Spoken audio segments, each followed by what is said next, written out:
era 1808. A família real portuguesa acabava de chegar ao Brasil colônia.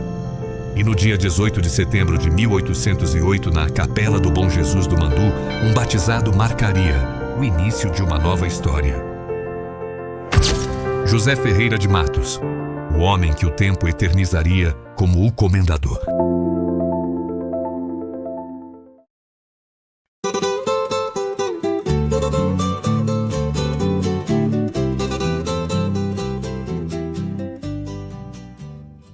Bom, antes de começarmos a falar sobre o Comendador Ferreira de Matos, acho importante falar um pouco sobre o povoamento dessa região do sul de Minas. A região do sul de Minas era a rota dos aventureiros que saíam de São Paulo e iam em direção à região das Minas, onde hoje é Ouro Preto, Mariana, onde foi descoberto o ouro aqui em Minas Gerais. Com a decadência do ouro, com o fim da exploração aurífera, esses aventureiros, esses mineiros, logo eles se instalam aqui na região do sul de Minas, no alto do Sapucaí, onde foi inclusive encontrado ouro, na região de Santana, onde hoje é Silvanópolis, e ouro fino, no rio Mandu. Esses aventureiros, então, eles partiram, em busca do ouro. Porém, o ouro encontrado aqui era um ouro em pó, que tinha que ser bateado nos rios, sujo, no meio de terra, no meio de barro, e em poucas quantidades. Então eles não foi interessante essa exploração do ouro aqui, mas isso iniciou de fato o povoamento da região. Logo nós temos, surge Santana do Sapucaí, surge Ouro Fino, e Congonhal está na rota desses tropeiros, desses aventureiros que vieram em busca do ouro. O Comendador, ele nasce em 1808. Pouco depois, ele nasce em 1808 na cidade de Santana do Sapucaí.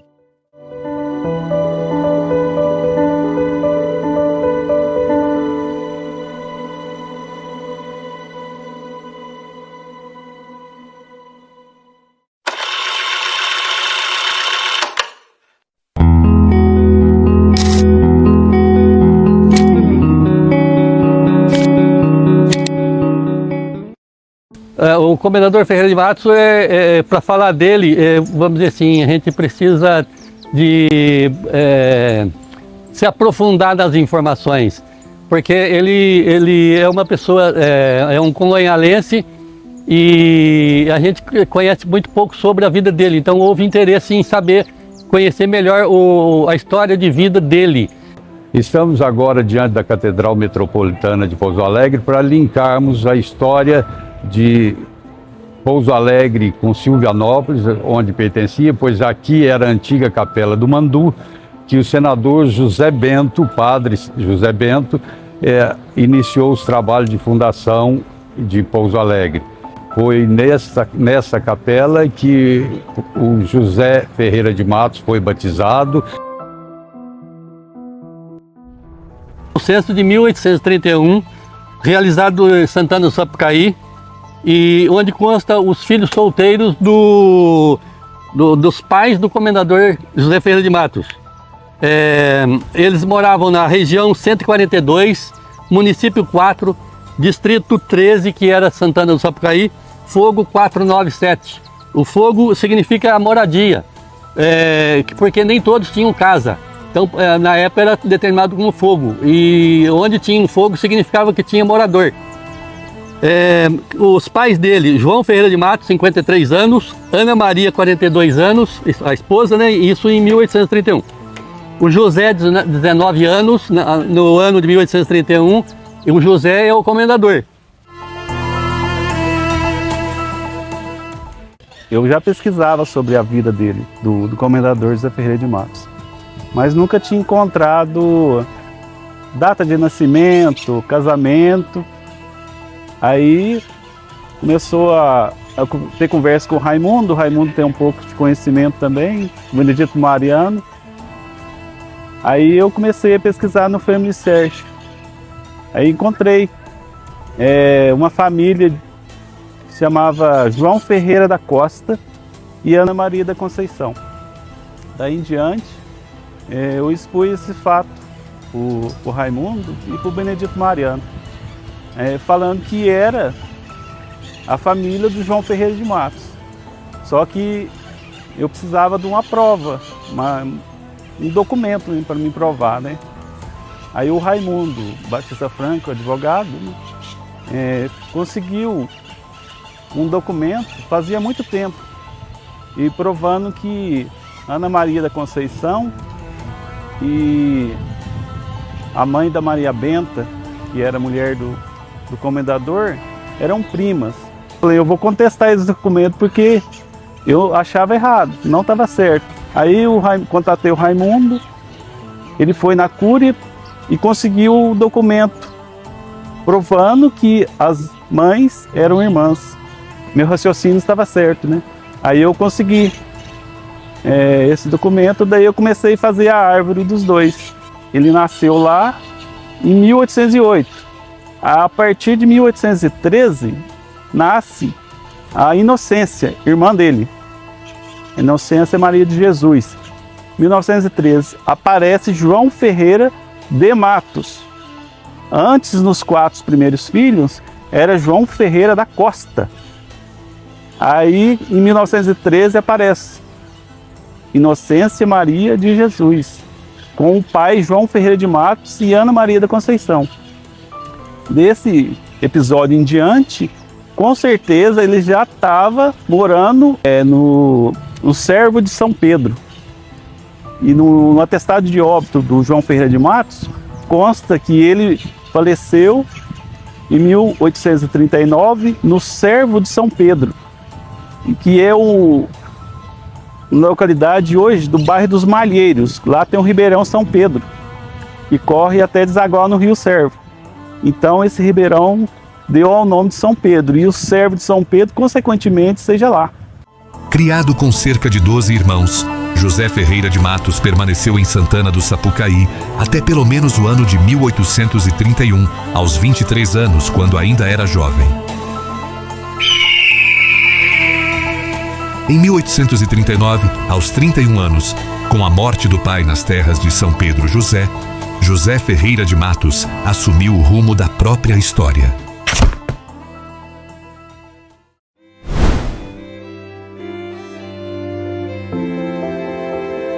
Meses depois, em 3 de março de 1840, José Ferreira de Matos casa-se com Maria Benta, na matriz de Pouso Alegre.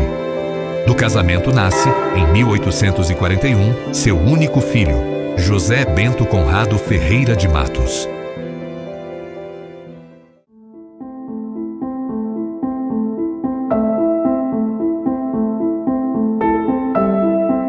Ao sair deste local, onde era então a Capela do Mandu, já casado, deixou a casa de seus pais e foi para o bairro Grota Rica, onde tanto lutou, marcou pela história, desbravou aquela área, ganhou o respeito dos homens inteligentes e o amor das crianças daquela época. Em 1856, José Ferreira de Matos, com 48 anos, já possuía escrituras em seu nome, na localização denominada de Terras Macaco e Macaquinho. No mesmo ano, o fazendeiro aparece em documentos oficiais como curador dos órfãos de João Antônio Pimentel, assumindo legalmente a responsabilidade de administrar as terras e os bens das crianças, garantindo que seus direitos fossem preservados.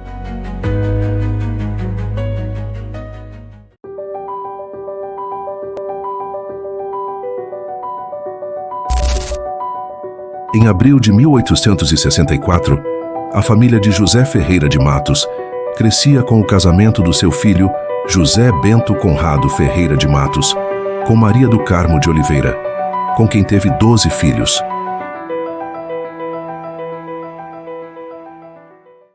Mas foi em 1869 que o fazendeiro José, já com 61 anos, se tornaria também um homem de fé e eterno na história de Congonhal.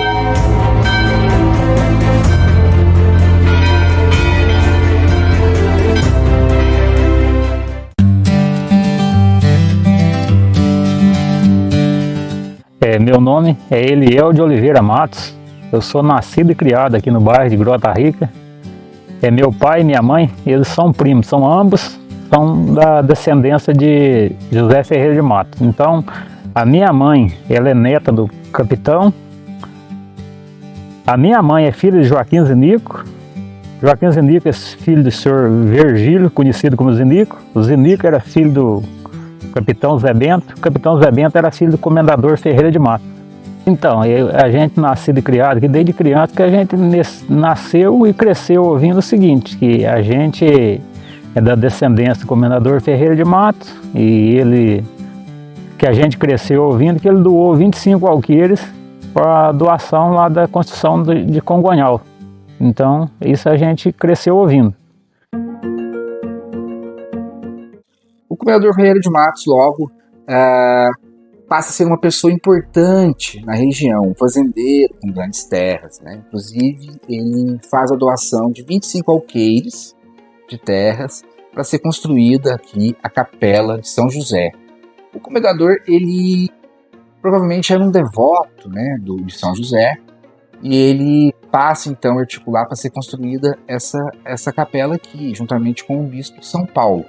É interessante porque essa região do sul de Minas, ela era atendida eclesiasticamente pelo bispado de São Paulo. Então, é construída a capela, né, em homenagem e devoção a São José. Aqui é escolhido um lugar bem estratégico aqui no Planalto de Congonhal. E ali então é erigida esta capela, que posteriormente é levada à freguesia de São José do Congonhal, que passa a ser uma questão importante, um status importante de povoado. A capela é o local aonde sempre nasce, cresce, desenvolve todas as cidades. Foi assim. Congonhal não foi diferente. Então, o comendador era um homem muito bom, muito de visão, tinha uma visão fantástica, de futuro mesmo, trabalhou por ela, acreditava na visão que ele tinha, dedicou, trabalhou e aconteceu. Então eu vejo como uma importância muito grande essa visão que o comendador tinha, que é criar, fazer surgir, nascer a cidade de Congonhal. Então por isso que foi de super importante ele ter feito o que ele fez, ter doado o terreno e ter construído a capela. Isso é fundamental. Graças ao nosso querido padroeiro São José, que ele era devoto e que ele, então, por isso, doou as terras, que não era pouco naquele tempo, 25 alqueires, era muita terra. Então a igreja tem essa vantagem. Ela registra tudo, ela documenta tudo e tudo é arquivado. Fica por séculos e séculos, né? Então, a igreja tem essa importância. E aqui não foi diferente, né? Quando foi feita a capela, no começo, tinha essas utilidades todas. Dona Leia, queria recordar com a senhora uma história que a senhora me contou lá do início de Congonhal. Naquela época, aqui tudo era região agrícola, era região rural. E o comendador Ferreira de Matos, sentindo essa necessidade de promover o desenvolvimento na nossa região, viu que era necessário que aqui fosse edificada uma igreja. Não só para rezar, mas para batizar seus filhos, para celebrar seus casamentos, encomendar seus mortos. Uma vez doadas as terras, era necessário que se edificasse a igreja.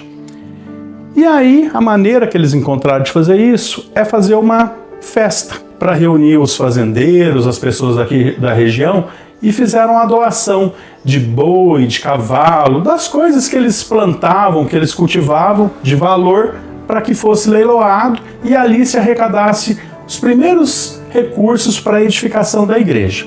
E aí o comendador Ferreira de Matos, no dia da festa, saiu lá da sua fazenda na Grota Rica e veio com a sua comitiva, com os seus funcionários, seus familiares, e vieram aqui para Congonhal no dia da festa, mas ele trouxe, para decepção das pessoas aqui presentes, uma laranja. A esposa dele colocou numa cestinha e aí trouxeram uma laranja para ser leiloada. Transcorreu a festa, leiloaram as prendas, os bois, as coisas todas que estavam ali para ser leiloadas, e chegou no final, o comendador disse para o leiloeiro: você não vai leiloar a minha laranja que eu trouxe para o leilão? E o leiloeiro não ia contrariar o comendador. Ele foi lá, pegou a laranja e colocou a laranja no leilão. Aí então o comendador, para surpresa de todos ali que estavam presentes, ele deu o maior lance na laranja. Um dinheiro que dava para comprar toda aquela boiada que já tinha sido arrecadada antes. E aí todo mundo entendeu aí o que foi a iniciativa do comendador. Aí ele pegou a laranja que ele tinha leiloado e disse: para que eu vou trazer uma boiada lá da minha fazenda para chegar aqui eu arrematar e ele ter que levar de volta, sendo que eu posso só trazer uma laranja. E o importante é que transcorreu a festa, doou os terrenos, construiu a igreja e assim surgiu a semente da nossa cidade, né?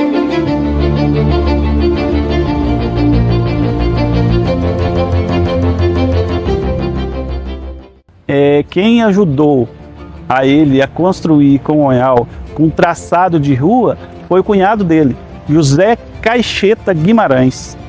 José Caixeta Guimarães. Ele era casado com a Inocência Maria de Nazaré. No entanto, esse José Caixeta com a Inocência tem os filhos descendentes dele que moram na região aqui. E os Caixetas são todos agrimensores. Eu fico olhando aqueles documentos que já tem, mas eu acho que o José Caixeta Guimarães, casado com a Inocência Maria de Nazaré, era o que ajudou ele a traçar as ruas aqui da cidade. Neste mesmo ano aconteceu o abaixo-assinado, contando também com assinaturas de escravos, mostrando que era um movimento comunitário. No total, foram 1.792 assinaturas para a construção da capela, onde José e sua esposa foram os primeiros a assinarem. Um ano depois, José Ferreira de Matos foi abençoado com uma netinha. Na época vinha ao mundo a pequena Zarica, Isaura Maria de Oliveira, que foi a primeira geração a vir ao mundo depois das doações das terras.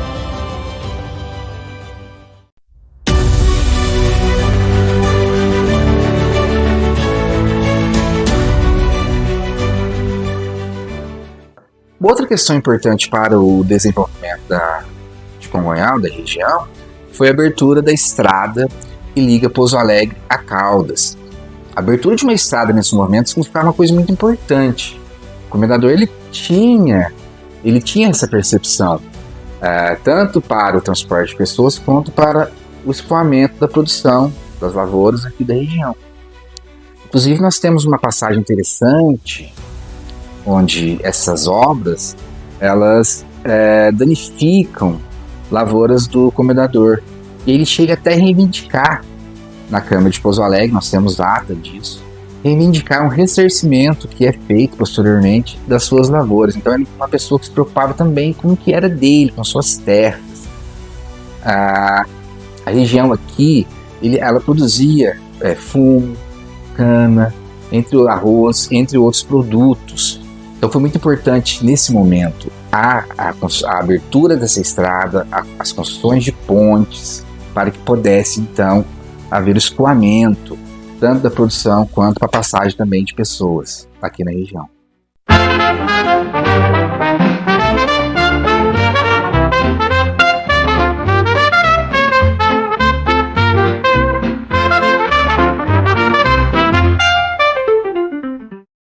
Diante de todo esse trabalho feito pelo José Ferreira de Matos nessa questão social, política também, usando o seu poder de fazendeiro, de capitão na época, logo ele se ingressa na vida política.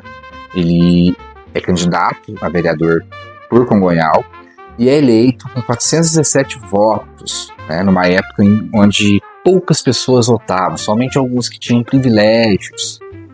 Aqui, nessa sala onde estamos neste momento, no atual Clube Literário e Recreativo de Pouso Alegre, em 1832 era utilizado como Câmara Municipal, a primeira da cidade, e onde o comendador capitão José Ferreira de Matos exerceu a função de vereador que tanto lutou por Pouso Alegre região, onde foi inclusive responsável pela abertura da estrada de Pouso Alegre a Caldas, dando desenvolvimento aonde hoje é Congonhal.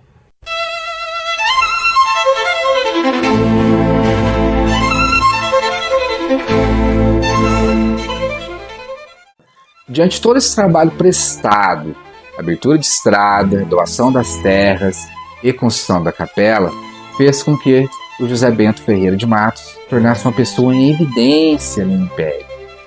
Isso fez com que ele recebesse o título de comendador do próprio Dom Pedro II, imperador do Brasil, o título de grão-mestre da Ordem Rosa, na época um título muito importante, de grande evidência, de pessoas ilustres apenas que recebiam esse título, comum para pessoas das capitais e não do interior. Isso demonstra o poder político do José Bento Ferreira de Matos na região.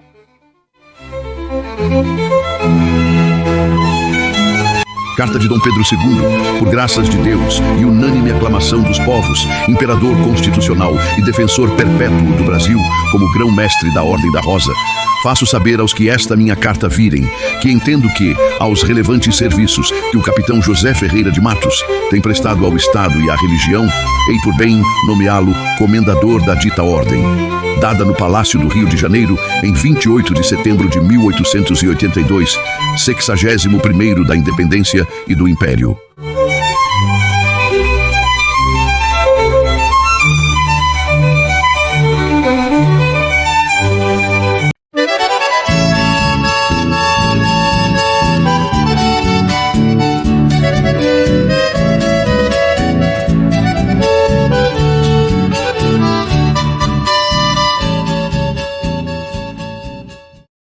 Uma outra questão que envolve o José Ferreira de Matos é a questão da escravidão.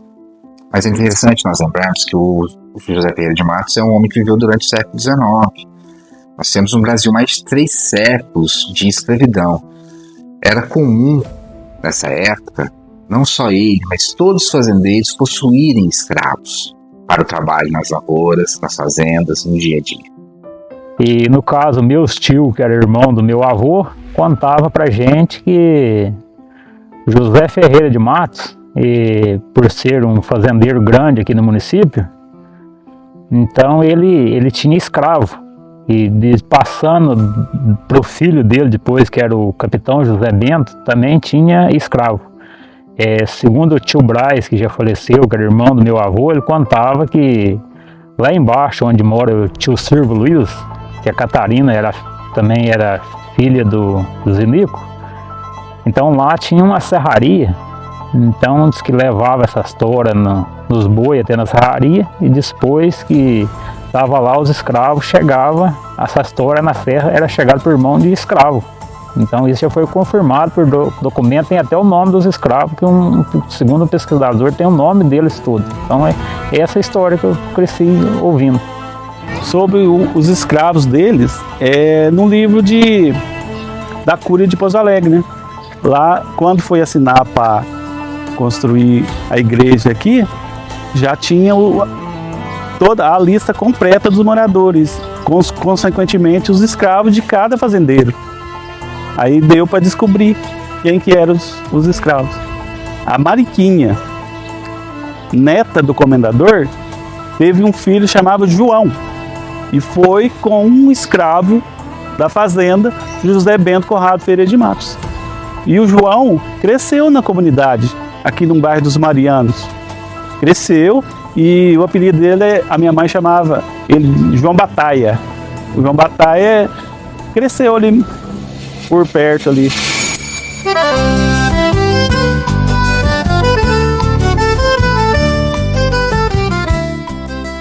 Meu nome é Silvio Luiz da Costa.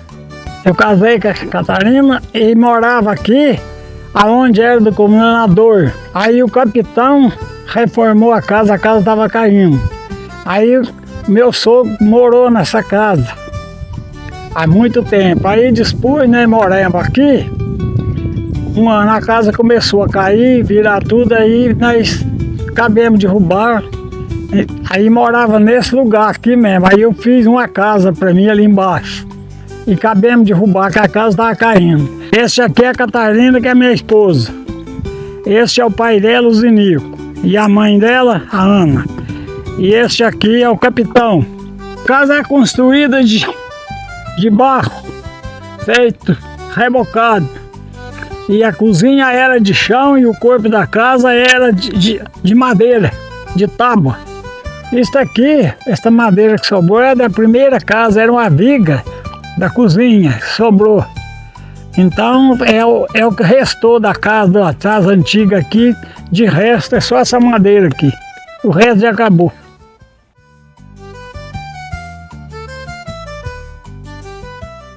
Meu nome é Marina de Oliveira Matos, sou filha de Gersina de Oliveira Paiva, meu avô Trifino de Oliveira Matos, meu bisavô é o capitão e meu tataravô, que é o comendador.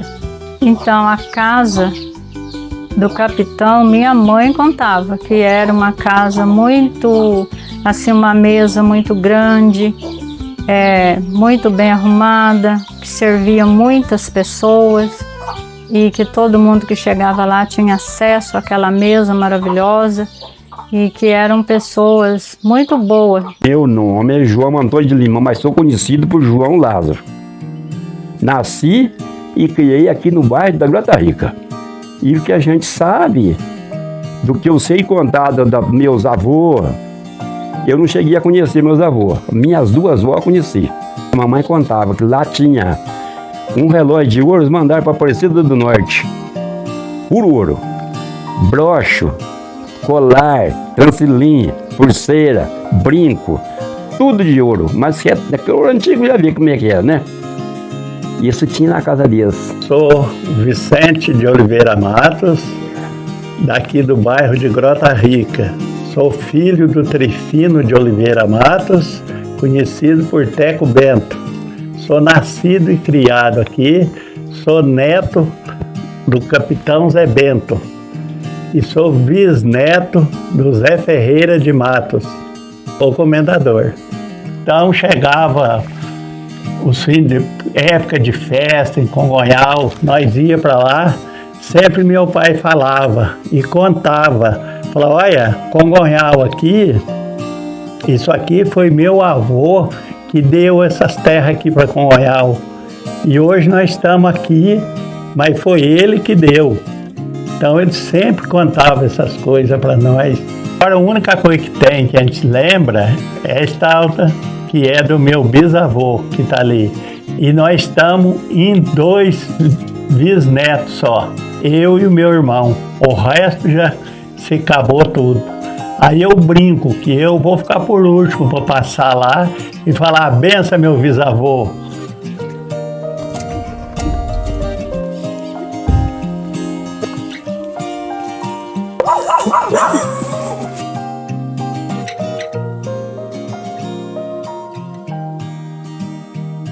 Estou aqui com os netos do capitão Ferreira de Matos.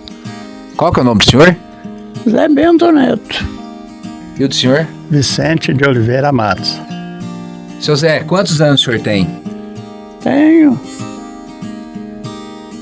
101 e 5 meses. E o senhor nasceu aqui no bairro da Grota Rica? Nasci aqui mesmo. Fui criado, nasci aqui e casei aqui no bairro. E qual que era o nome do senhor? Do pai do senhor? Trifino de Oliveira Matos. Ele que tinha o apelido Teco? É, ele que era conhecido por Teco Bento. E o senhor nasceu no... Como que é? O senhor nasceu no córrego dos Macaquinhos? O córrego do Macaquinho. Por qual que será a origem desse nome aí? Não sei qual é a origem, é porque tinha muito macaco naquele tempo. Desde a época do avô do senhor? Do meu avô era tudo mato. Tinha muito bicho, muito nambu, muita paca, muito bicho mesmo. E o povo antigo, é o que eu estou explicando, o povo antigo quase que não contava o passado com o povo de hoje.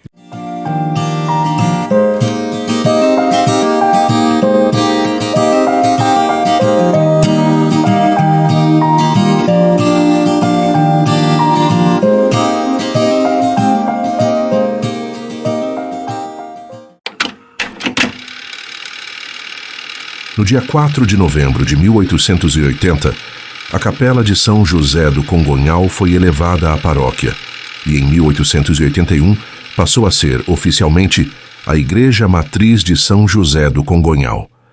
A partir daí, o povoado começou a ter vida própria e identidade.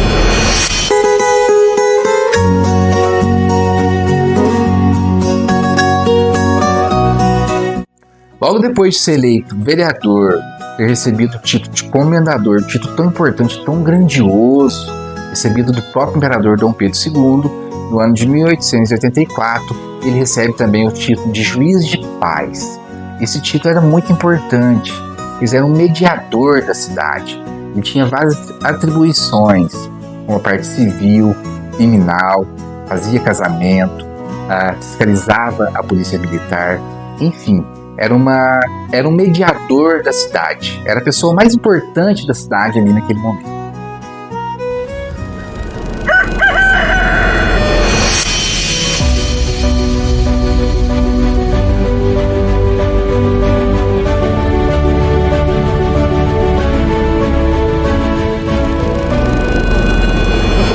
Comecei a trabalhar, mexer com patrimônio cultural aqui em Congonhal.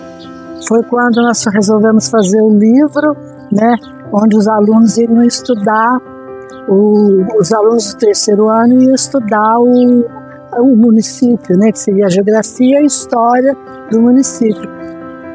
Então, na hora de montar tudo isso, nós já começamos pela história do Comendador Ferreira de Matos, foi uma figura única, né, a preocupação dele, né, com o lugar que ele adotou como sua morada, né? Então, acho assim, isso aí toca muita gente, né? Ele não só pensou, como fez, né? Ele era um homem de muita visão, né? E com certeza já tomou muito amor pelo lugar e acreditou que aqui futuramente seria uma cidade, Congonhal.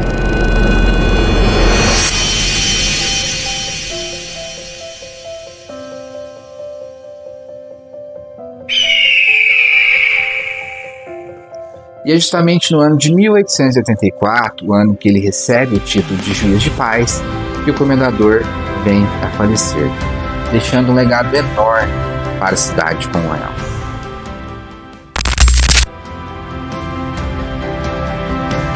No dia 2 de maio de 1884, aos 75 anos, José Ferreira de Matos se despedia da vida. O comendador José Ferreira de Matos entrou por esta igreja, quando ainda era apenas uma capela de pau a pique.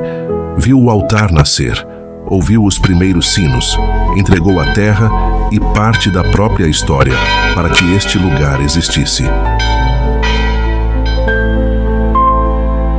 Quando o comendador fechou os olhos pela última vez, 9 netos já corriam pela fazenda. Zeca Bento com 19 anos, Ignes com 18, Zarica com 14, Rosina com 12, Ana Augusta com 10, Mariquinha com 8, Zinico com 6, Tota com 3 e a pequena Memélia, ainda com 1 aninho. Mas a história não parou ali. Depois da partida dele, vieram ainda mais netos Áurea, Teco Bento e Gersina, crianças que ele não chegou a ver, mas que nasceu sobre a terra que ele ajudou a plantar. Ele não viu Congonhal se tornar cidade, mas viu sua família se tornar povo. E isso para ele talvez já fosse futuro. E o resto o tempo continuou escrevendo.